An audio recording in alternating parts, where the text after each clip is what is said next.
Hello बच्चों, कैसे हो सब।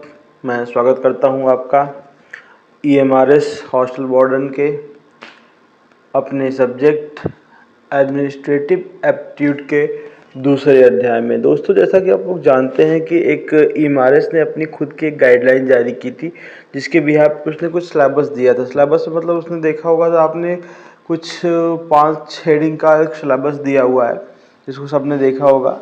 तो मैं बताना चाहूँगा कि 30 नंबर का आपका पेपर आना है, तो उस 5 हेडिंग से तो नहीं होना है। मेरी अपनी लिखी हुई खुद की एक PDF भी है, मैं उसको शेयर करूँगा, लेकिन मैं सबसे पहले चाहता हूँ कि जो टॉपिक्स उसमें दिए हैं उनको कवर कर लूँ। और उसके लिए मैंने कुछ यहाँ पे तैयार करके रखा हुआ है, जो कि कई बुक का कलेक्शन है, तो उनको आप देखेंगे। चक्कर ये है कि इसको थ्योरेटिकल पार्ट को हमको समझाना है, तो हम बहुत ज़्यादा इसको मैटर को मतलब आपको हम क्या कर सकते हैं कि बोर्ड पे एक्सप्लेन करने में टाइम जाता है हमारा, तो हम इस माध्यम से आपको समझाने चल रहे हैं। तो जो काम की नोट्स होंगी वो आप देखते रहिएगा, समझते रहिएगा। लास्ट में जब हमारा सिलेबस ख़त्म हो जाएगा तो हम आपको हर एक चीज़ की जो PDF होगी वो उपलब्ध करवा देंगे, जिससे क्या रहेगा कि आपको भी समस्या नहीं होगी। अब आइए देखिए, यहाँ पे सबसे बड़ी चीज़ क्या है, इनको हमने कैटेगराइज कर रखा है। पहला जैसे है प्रस्तावना है, दरबार का प्रबंधन है, खाना का प्रबंधन है, आवास का प्रबंधन है, सुरक्षा व्यवस्था है, विशेष आयोजन है, छात्र शिकायतों का समाधान है।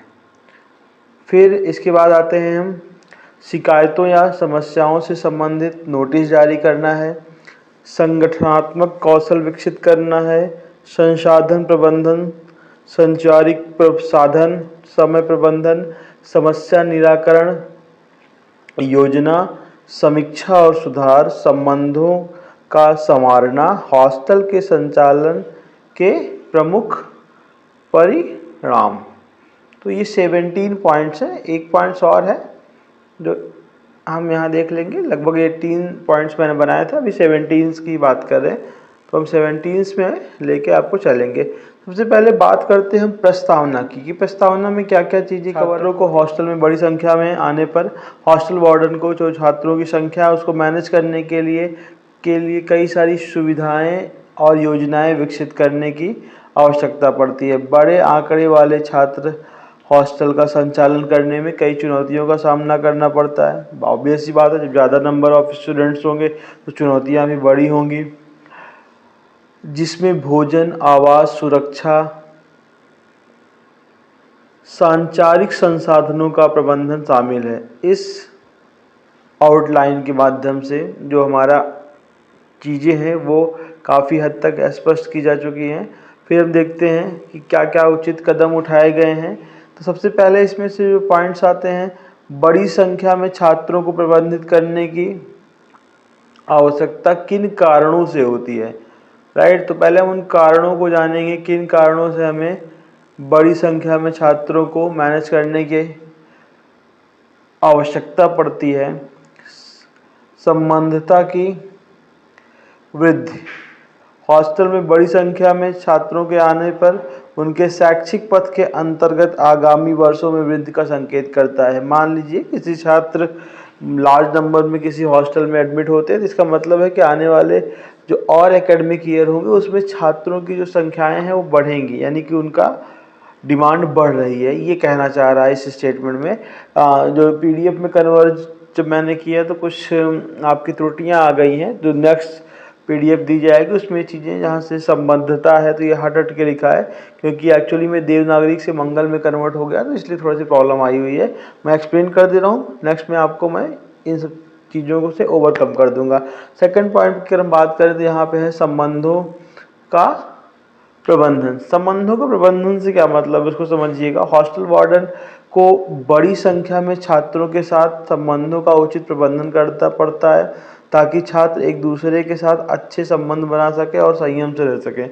देखिए, ऑब्वियस सी बात है, जब एक लार्ज नंबर में स्टूडेंट हमारे पास रहेंगे, हॉस्टल में रहेंगे, तो वहाँ पे क्या है, आपसी संबंध जो होंगे छात्रों के वो बहुत मधुर होने चाहिए, और इन संबंधों को मधुर करने में हमारे हॉस्टल वार्डन की महती भूमिका होती है, राइट।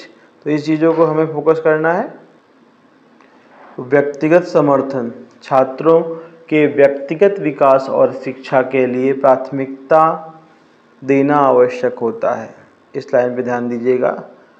व्यक्तिगत विकास, सेल्फ डेवलपमेंट जो होता है बच्चों का, उस पर प्राथमिकता देना सबसे ज़्यादा आवश्यक है, क्योंकि बड़ी संख्या में छात्रों को सही मार्गदर्शन और समर्थन के साथ प्रतिबंधित या प्रबंधित दोनों किया जा सकता है। प्रतिबंधित मतलब वो गलत काम कर रहे हैं तो उनको प्रतिबंधित करिए, और प्रबंधित मतलब उनको मैनेज करना है अपने को।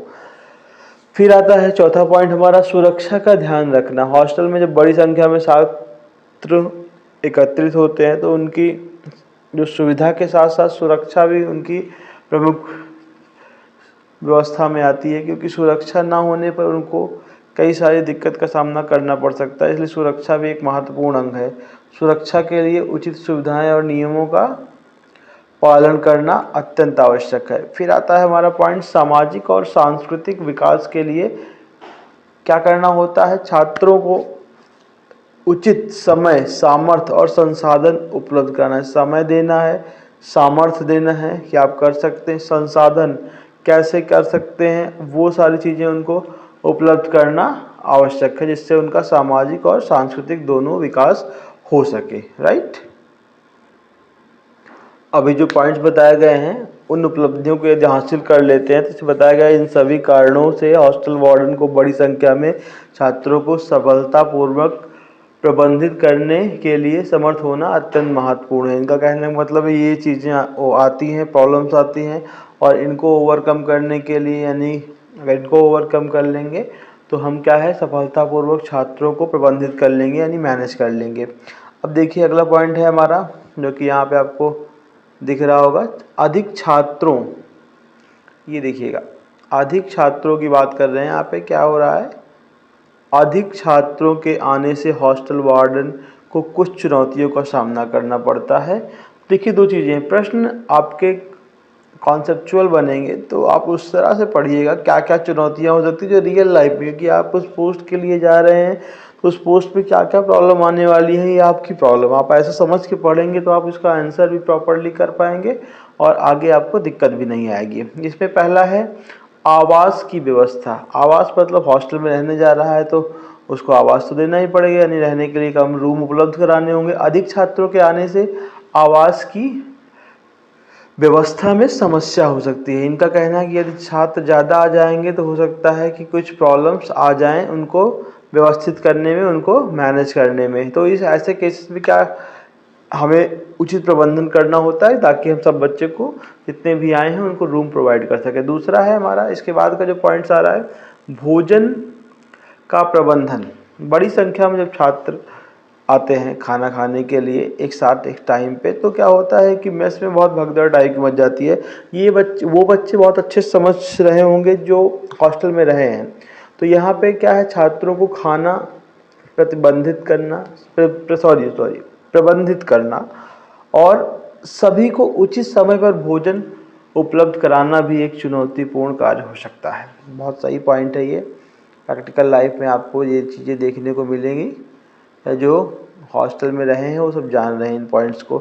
फिर है आपका सुरक्षा का ध्यान रखना। उसके पहले भी हमने बात की थी, सुरक्षा हमारी एक चुनौती हो सकती है।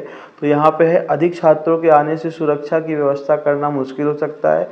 सुरक्षा उपकरणों को समय समय पर चेक करना, छात्रों को सुरक्षित रखने के लिए नई उपाय विकसित करना। राइट, आवक यात्रा का प्रबंधन। अधिक छात्रों के आने से आवक यात्रा के बिंदुओं का समय प्रबंधन करना मुश्किल हो सकता है। उचित प्रबंधन और संयंत्रता। अब देखिएगा आवक के बारे में और हम बात करेंगे अभी डिटेल में। इसके बाद है आपका संबंध बनाए रखना। अधिक छात्रों के आने से संबंध बनाए रखना और उनकी आवश्यकताओं को समझना चुनौतीपूर्ण हो सकता है। कई बार क्या होता है कि कंट्राडिक्शन क्रिएट हो जाता है हॉस्टल वार्डन और बच्चों के बीच में। इसलिए हमें क्या है, उनसे संबंध को मधुर बनाए रखना। ऐसा ना हो कि विरोधाभास हो जाए, वो अपोज करने लगे आपका, क्योंकि वो बच्चे हैं, वो बच्चे घर से दूर आए हैं, तो हमें समझना होगा। वार्डन को समय समय पर छात्रों से मिलकर उनकी समस्याओं का समाधान करना जरूरी होता है। राइट, इन चुनौतियों का सामना करने के लिए हॉस्टल वार्डन को सक्रियता, नियंत्रण, व्यवस्थापन के लिए अधिक समर्थ होना जरूरी है। समस्याओं का तत्काल समाधान करने के लिए उन्हें उचित योजना बनाने और संचालित करने की क्षमता होनी चाहिए। राइट। अगला पॉइंट हमारा है दरबार प्रबंधन। दरबार प्रबंधन में हम देखते हैं एक अहम चरण है जो किसी हॉस्टल में बड़ी संख्या में छात्रों को सफलतापूर्वक प्रबंधित करने के लिए अत्यंत महत्वपूर्ण है। दरबार के माध्यम से हॉस्टल वार्डन छात्रों की चिंताओं को सुनते हैं, मतलब उनको क्या क्या समस्याएं हैं, क्या प्रॉब्लम्स हैं, और उन्हें उनकी आवश्यकताओं का समाधान प्रदान करते हैं। इसके लिए कुछ निम्नलिखित पहलुओं पर ध्यान रखना आवश्यक है, जैसे कि पहला है हमारा समय सारणी। दरबार का समय सारणी तैयार करना जिसमें छात्रों के आने और जाने का समय, यानी कि छात्र कब आएंगे कब जाएंगे, समस्याओं के समाधान के लिए उपलब्ध समय आदि शामिल हो, यानी कि उनके आने जाने की चीज़ें, और दूसरा जो समस्याएं हैं उसके समाधान के लिए उपलब्ध समय, यानी समस्याएं कितने दिन में हम आप उसको सॉर्ट आउट कर रहे हैं। राइट। उसके बाद फिर आपका यहाँ पे आता है नेक्स्ट पॉइंट हमारा, अगर हम देखेंगे तो उचित समय से पर मिलकर उनकी समस्याओं का समाधान किया जाना, यानी कि बात कर रहे हैं कि जो प्रॉब्लम्स है उनको सॉर्ट आउट करने के लिए आप एक राइट टाइम पे उचित समय निकाल कर उनकी समस्याओं का समाधान करें। राइट। संबंध बनाए रखना, ये बहुत महत्वपूर्ण चीज़ें, इसके पहले भी आई थी, हमने बात की थी। दरबार में छात्रों से संबंध बनाए रखना और उनकी समस्याओं का समाधान करना अत्यंत महत्वपूर्ण होता है। वार्डन को समय समय पर छात्रों से मिलकर उनकी आवश्यकताओं को समझना जरूरी है। ठीक है, और समझेंगे प्रॉब्लम्स तो उनसे संबंध मधुर होंगे, एक फ्रेंडली रिलेशन डेवलप होगा आपका और छात्रों के बीच का। राइट। फिर आते हैं हम नेक्स्ट पे हमारा उपयुक्त तकनीक। तकनीक का क्या है, आजकल जो टेक्नोलॉजी आ रही है उनका यूज करना है। दरबार में संचार और संबंध बनाए रखने के लिए उचित तकनीक का उपयोग करना, जैसे ईमेल, टेक्स्ट मैसेज एप्स, आजकल ईमेल होता है, टेक्स्ट मैसेज होता है, और एप्लीकेशंस वगैरह होते हैं। हर हॉस्टल्स के अपने एप्लीकेशंस बने होते हैं जो लोग एक्टिव हैं। नेक्स्ट टॉपिक उसके बाद आता है विशेष ध्यान देने योग्य मामूली समस्याओं का समाधान करना, जिससे छात्रों को अनावश्यक दरबार या परेशान ना होना पड़े। राइट। तो हमें जो छोटी छोटी समस्याएं होती हैं कई बार वो तुरंत सॉर्ट आउट हो जाती हैं, लेकिन छात्र उससे अननेसेसरी परेशान होते हैं, तो उनको तुरंत सॉर्ट आउट करना सबसे आवश्यक चीज़ है। फिर है दरबार के माध्यम से हॉस्टल वार्डन छात्रों की प्रतिभा, शिक्षा और सामाजिक विकास के समर्थन में सहायक होते हैं। कई बार क्वेश्चन आ सकता है आपका दरबार के माध्यम से किन किन चीज़ों का डेवलपमेंट किया जा सकता है या किन किन चीज़ों को विकसित किया जा सकता है, तो उसमें आपका प्रतिभा, शिक्षा और सामाजिक विकास है। फिर आते हैं हम नेक्स्ट पॉइंट पे जो कि है खाना प्रबंधन, फूड मैनेजमेंट। खाना प्रबंधन हॉस्टल में छात्रों के लिए एक महत्वपूर्ण चरण है, जिससे छात्रों को स्वस्थ, पौष्टिक और संतुलित भोजन उपलब्ध किया जा सकता है। खाना प्रबंधन के लिए कौन कौन से कदम उठाए जाते हैं वो हम आगे देखते हैं। अब देखिएगा इनमें से क्या क्या है, क्या क्या कदम उठाए सकते हैं। जैसे फल, सब्जियां, प्रोटीन, जो उनको खाना दिया जाए उसको विटामिन युक्त आहार दिया जाए, सबसे बड़ी चीज़ तो ये है। फिर है कि उनका एक टाइम टेबल बनाया जाए, खाने की समय सारणी तैयार करना, छात्रों को उसके पालन करने के लिए प्रोत्साहित करना, क्योंकि समय टाइम टेबल बना के भाई इस टाइम पे खाना मिलेगा, लंच मिलेगा, डिनर मिलेगा, ब्रेकफास्ट मिलेगा, वो सब टाइम पहले से फिक्स हो। दूसरा पॉइंट के बाद आते हैं तीसरे पे, जो कि है स्वच्छता और हाइजीन, मतलब जो भोजन हो वो साफ स्वच्छ बना हो, हाइजीन का पूरा ध्यान रखा गया हो कि जिससे उनके स्वास्थ्य पर कोई असर ना पड़े। विशेष आहार की व्यवस्था, विशेष आहार में आप समझ सकते हैं जैसे वेजिटेरियन है, कुछ लोग नॉन वेजिटेरियन है, तो उन चीज़ों का ध्यान रखना है कौन वेज खाने वाला है और कौन नॉन वेज खाने वाला है। इसके हिसाब से हम छात्रों को अलग अलग तरीके से मैनेज कर सकते हैं, यानी कि उनको वैरायटी प्रोवाइड कर सकते हैं। फिर है आपका नेक्स्ट बीमार छात्रों के लिए समझदारीपूर्ण भोजन। इसका क्या मतलब है समझदारीपूर्ण भोजन का, तो जो छात्र बीमार होते हैं उनको उचित भोजन देना होता है, जैसे उनको बुखार है, फीवर है, एलर्जी है, क्या प्रॉब्लम है उसको रिकॉग्नाइज करते हुए उनको खाना दिया जाए। छात्रों की राय लेना, अब इसमें है खाने की व्यवस्था में छात्रों की राय लेना महत्वपूर्ण है, क्योंकि उनकी प्राथमिकताओं और पसंद को समझने के लिए प्रोत्साहित करना ये बहुत आवश्यक है। देखिए 2 चीज़ें हैं, अगर हम आप उनको क्या करेंगे, उनकी समस्याओं या समस्याओं की बात नहीं कर रहे हैं, हाँ उनके मन को नहीं जानेंगे, मन को नहीं समझेंगे, तो कई बार देखिए 2 चीज़ें होती हैं। बच्चा घर में होता है तो माँ बाप से मना कर देता है कि मुझे ये चीज़ें पसंद है, ये नहीं पसंद है, लेकिन जब वो क्या होता है इसके बियॉन्ड कहीं हॉस्टल में होता है तो क्या होता है, वो किससे कहेगा। इसलिए वार्डन को ये समझना चाहिए कि बीच बीच में छात्रों से राय लेनी चाहिए कि ये भोजन जो मेनू चल रहा है ये सही है या गलत है, और इसी तरह से सामंजस्य हम बना सकते हैं।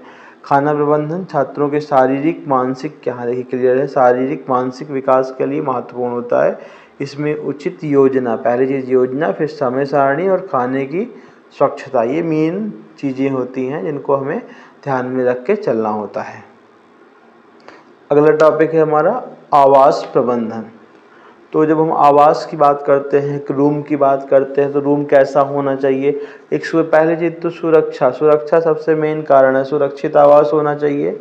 और उसके बाद फिर और चीज़ें आती हैं, उसमें कौन कौन से हैं, कुछ पॉइंट्स लिखे हैं, आप उनको देखेंगे तो क्लियर हो जाएगा। जैसे इसमें ये पॉइंट है हमारा आवास के संरचना और भवन सुरक्षा, तो इनकी संरचना हो और उसकी वो सुरक्षित भी हो, मतलब ऐसा ना हो कि बाहर के आउटसाइडर्स आ रहे हैं। हॉस्टल एक सेफ़ और सिक्योर जगह पे होना चाहिए छात्रों, जैसे जिससे क्या होता है छात्रों को सुरक्षित और सुविधाजनक आवास मिलता है, राइट। इसको विशेष ध्यान देना। दूसरा है कमरे की व्यवस्था करना, तो सुविधाजनक कमरे होने चाहिए, उनसे पानी की कितनी दूर से पे है व्यवस्था और भोजन की कितनी दूर पे व्यवस्था है, यानी कि जो कमरे हो व्यवस्थित हो, ये कहने का तात्पर्य है। सुविधाएं, तो बात तो हम सुविधाओं की करते हैं, तो सुविधाओं में आपका पानी की supply, electricity, ventilation, wifi, internet. आजकल ज़माने में वाईफाई बहुत ज़रूरी है, क्योंकि नेट बच्चा मान लीजिए रिचार्ज नहीं करा पाया तो घर पे बात करना वीडियो कॉल के माध्यम से वगैरह वगैरह, पढ़ने के लिए सबसे नितांत आवश्यक है। तो ये चीज़ें, ये विशेष चीज़ें हैं जिन पे ध्यान देना आवश्यक है। दूसरा पॉइंट, तीसरा पॉइंट हो गया। चौथे पॉइंट में आते हैं स्वच्छता। आवास के सभी क्षेत्रों में स्वच्छता और सफाई, यानी कि ऐसा नहीं कि आपने रूम साफ़ कर दिया बाथरूम गंदा है, यानी कि हर एक पार्ट को आपको ध्यान देना है।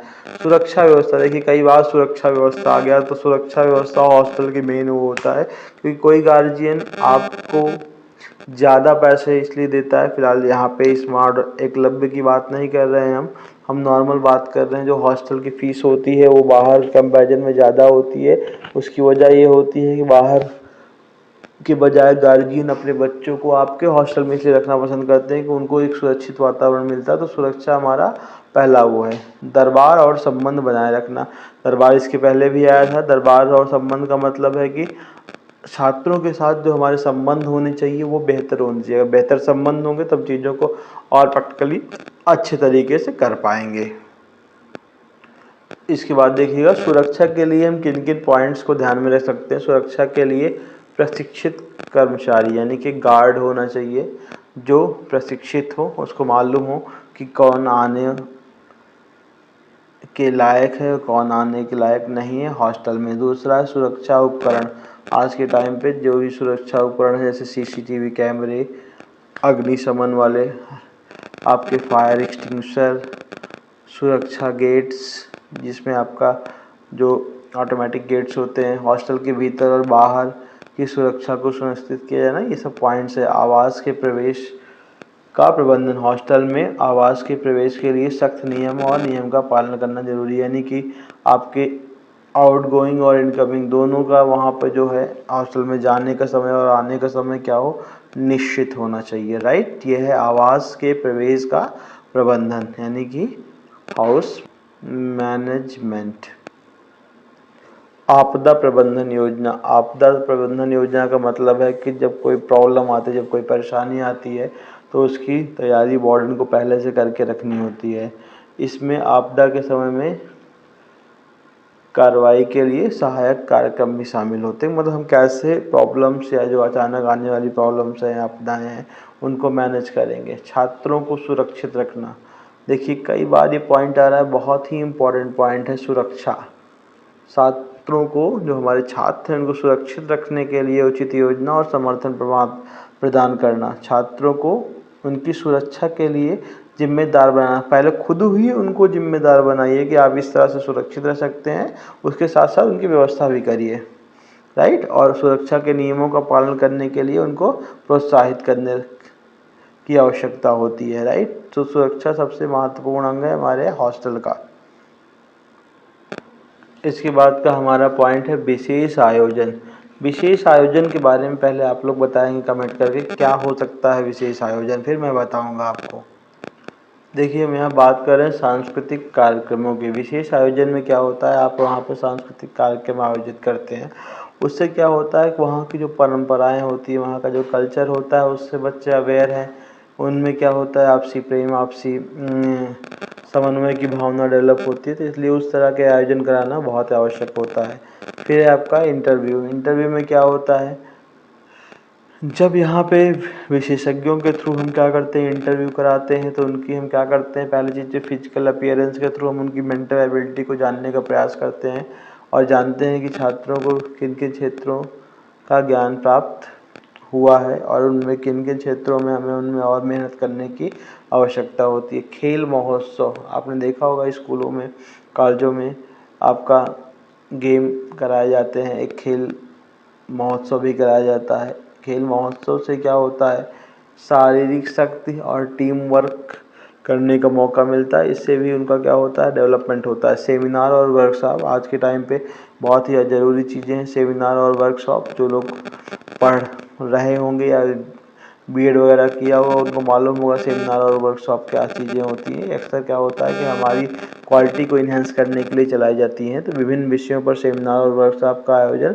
छात्रों के लिए, जैसे कहा जाता है ना, जैसे अगर हम विभिन्न विषयों पर हमारा ये सेमिनार और वर्कशॉप अगर आयोजित किया जाता रहेगा तो उसमें क्या होता है, उनको और चीज़ें सीखने को और मिलती रहती हैं, राइट। तो यहाँ पे सबसे बड़ी चीज़ आती है कि समय समय पर सेमिनार और वर्कशॉप क्या होती रहे, आयोजित कराई जाती रहें। ये स्कूल भी करा सकता है और हॉस्टल वार्डन चाहे तो अपने लेवल पे खुद करा सकते हैं। अब देखिए, अब हम बात कर रहे हैं कि छात्रों की शिकायतों को समाधान करने के लिए क्या क्या करने चाहिए। जैसे मान लीजिए कोई कंप्लेन आती है तो उसको हम तुरंत कैसे सॉर्ट आउट कर सकते हैं। तो इसमें ध्यान देने वाली सबसे बड़ी चीज़ क्या है, आपका जो कंप्लेन अगर आती भी है तो तुरंत कैसे सॉर्ट आउट करेंगे। शिकायतों का संग्रह पहले कलेक्शन करें, ठीक है ना।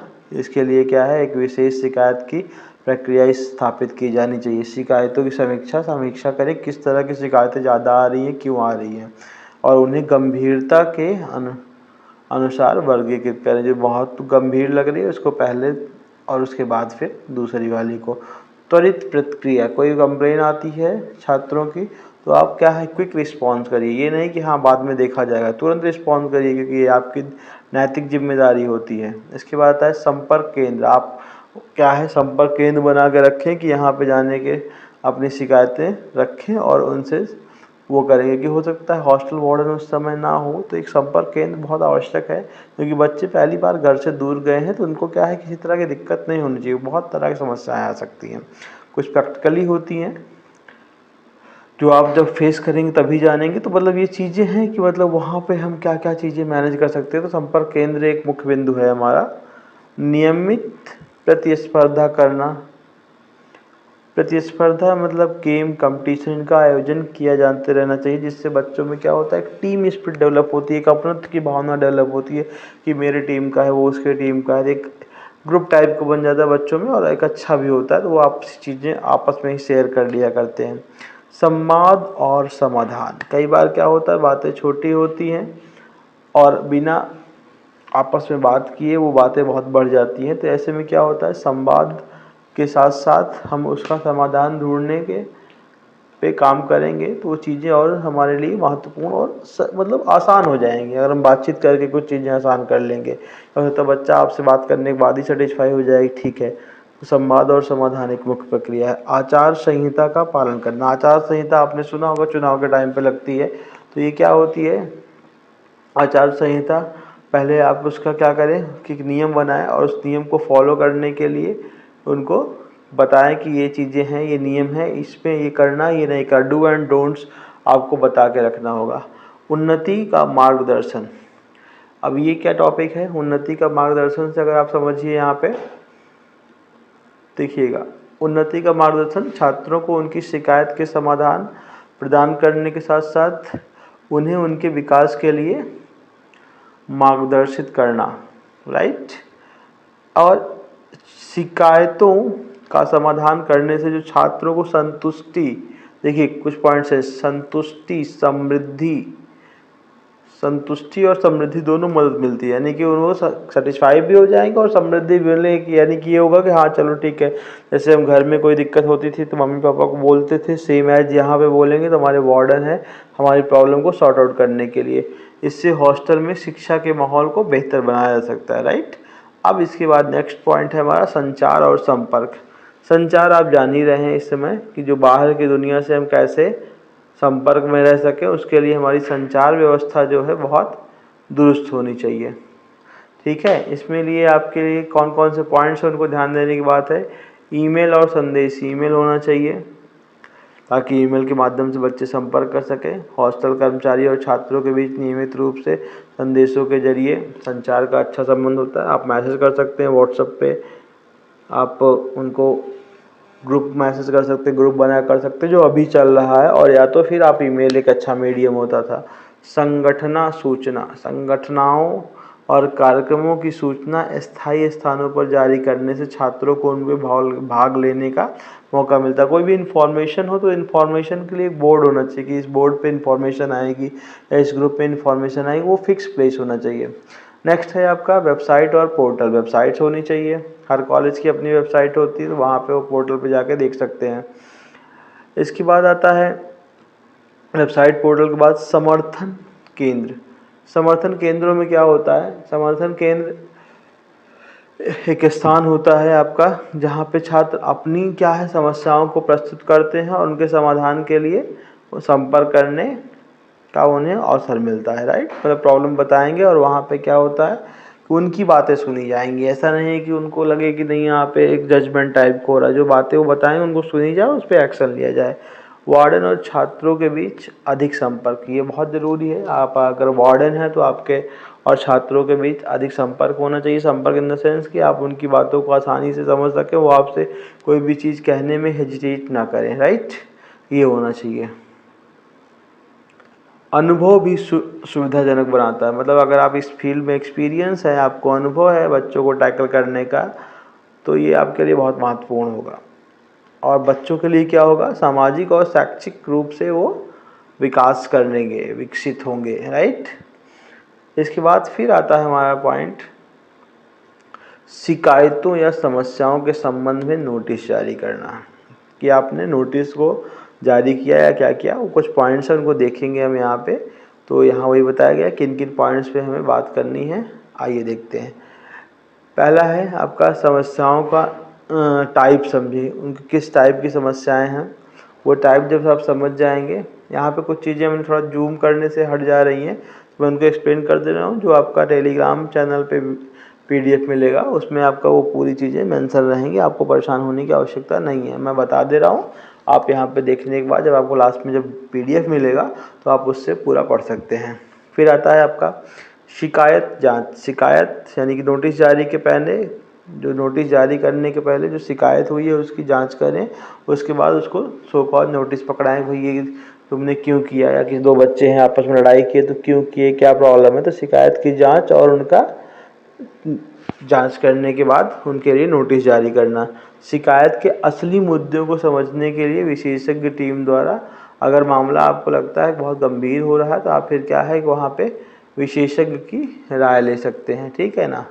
विवरणीकरण मतलब आपको एक्सप्लेनेशन देना है कि ये प्रॉब्लम्स हमारे साथ क्यों आ रही है, या ये प्रॉब्लम क्यों हुई, या ये मारपीट लड़ाई झगड़ा क्यों हुआ, उसका एक्सप्लेनेशन देना, राइट। समयबद्ध जारी करना, नोटिस जो हो वो एक लिमिटेड टाइम पीरियड में होनी चाहिए, कितने टाइम पीरियड में आप इसको सॉर्ट आउट कर लेंगे, राइट।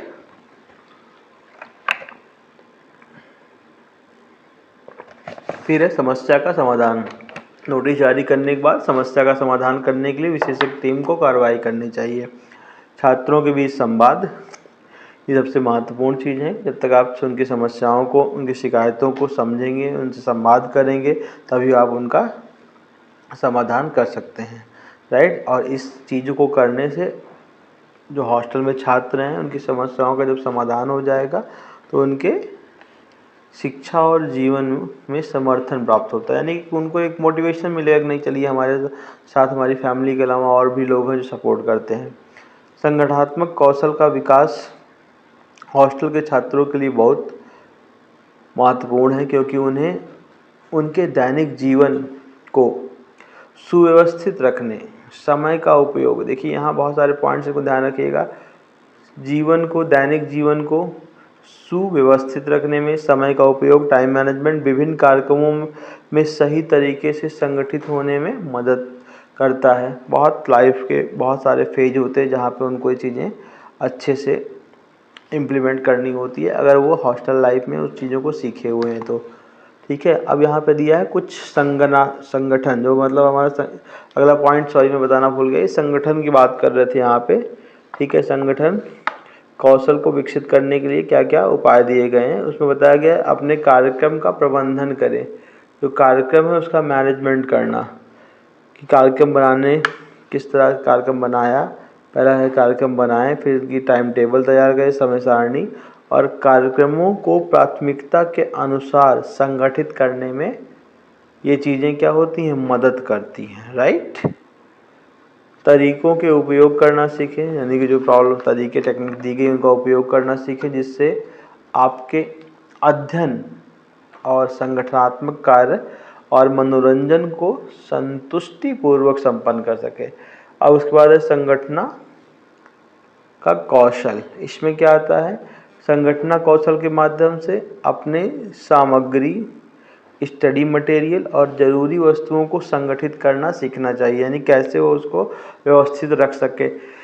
कई बार क्या होता है, जब घर पे होते हैं तो माँ बाप सारी चीज़ें करते हैं, बच्चे को समझने को मौका नहीं मिलता, इसके लिए जब वो घर पे चीज़ें सीखेगा तो आराम से कर लेगा। अपना टारगेट सेट करें, यानी कि अगला पॉइंट है लक्ष्य सेट करें, लक्ष्य सेट करना बहुत ही ज़रूरी है, अगर टारगेट होगा तभी आप उसको उस पर इम्प्लीमेंट करेंगे और उसका कुछ रिजल्ट दे पाएंगे। राइट, विभिन्न परियोजनाओं को सफलतापूर्वक करने में आपको मदद मिलती है, यदि लक्ष्य सेट हो जाएगा तो आप जो परियोजनाएं होंगी उनको सफलतापूर्वक सेट कर लेंगे, यानी कि उनको पूरा कर लेंगे। उसके बाद है आपका संसाधन प्रबंधन। संसाधन प्रबंधन के लिए सुविधा सामग्री, जो संसाधनों का प्रबंधन होता है, यहाँ बताया गया है कि संसाधन प्रबंधन हॉस्टल के छात्रों के लिए महत्वपूर्ण है, क्योंकि इससे सुविधाएं, सामग्री और संसाधनों का उचित तरीके से प्रबंधन होता है। ठीक है ना, दैनिक जीवन को सुविधाजनक बनाने में मदद करता है, और कुछ पॉइंट्स दिए गए हैं, मेन हमें पॉइंट्स पे ही फोकस करना है। सामग्री और सुविधाएं, उचित सामग्री और सुविधाओं का उपयोग सुनिश्चित किया जाना चाहिए, बहुत महत्वपूर्ण है, जिससे छात्रों को उनके अध्ययन और दैनिक जीवन में सहायता प्रदान हो। विनियमित सीट और रिकॉर्ड, संसाधन प्रबंधन में सभी सुविधाओं, सामग्री और संसाधनों का विनियमित सीट और रिकॉर्ड बनाना, यानी कि जो भी चीज़ें हम यहाँ पे यूज कर रहे हैं, जो चीज़ें वहाँ पे हैं, उनका सबका एक रिकॉर्ड मेंटेन करना, ये बहुत ही आवश्यक होता है। विनियमित अद्यतनीकरण, संसाधन प्रबंधन में सभी सुविधाएं और सामग्री का नियमित अद्यतनीकरण करना आवश्यक होता है। यहाँ छात्रों को नवीनतम सुविधाओं का लाभ उठाने में मदद करता है। राइट, डिस्ट्रीब्यूशन की बात कर रहा है, डिस्ट्रीब्यूशन हमारा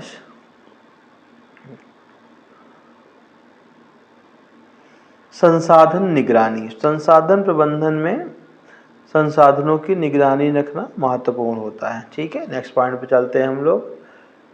अब इसके बाद आते हैं सांचारिक साधन। सांचारिक साधन में कौन कौन से पॉइंट्स हैं आपके, अब देखिए यहाँ पे सांचारिक साधन को अन्य स्टूडेंट, परिवार, शिक्षकों और हॉस्टल कर्मचारियों से संपर्क करने में मदद करता है, यानी कि टेक्नोलॉजी की बात कर रहा है, फ़ोन हो गया आपका, लैपटॉप हो गया, मोबाइल हो गया, इसके माध्यम से वो कैसे मदद कर सकते हैं, यहाँ पे दिया गया कुछ पॉइंट्स देखिएगा। मोबाइल फ़ोन कैसे क्या उपयोग होता है आप जान ही रहे हैं। इंटरनेट वीडियो कॉलिंग एप्लीकेशन, जैसे आपका इस समय व्हाट्सअप हो गया है, फेसबुक हो गया है, इंस्टाग्राम हो गया है, वीडियो कॉलिंग के लिए हैं। सोशल मीडिया, सबको मालूम है इसके बारे में अच्छे से, सोशल मीडिया वो प्लेटफॉर्म होता है जहाँ पे हम अपने विचारों को आदान प्रदान करते हैं।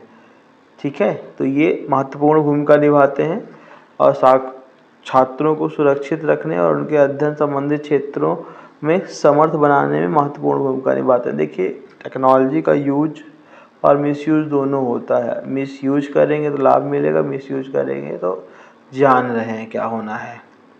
फिर आते हैं समय प्रबंधन, टाइम मैनेजमेंट। टाइम मैनेजमेंट में कुछ पॉइंट्स हैं जिनको बहुत ध्यान रखना है। नियमितता, रेगुलरिटी होनी चाहिए हर चीज़ के लिए। प्राथमिकता, प्रायोरिटी, जो काम आपका ज़रूरी है उसको पहले करिए, जो नहीं ज़रूरी है उसको बाद में करिए।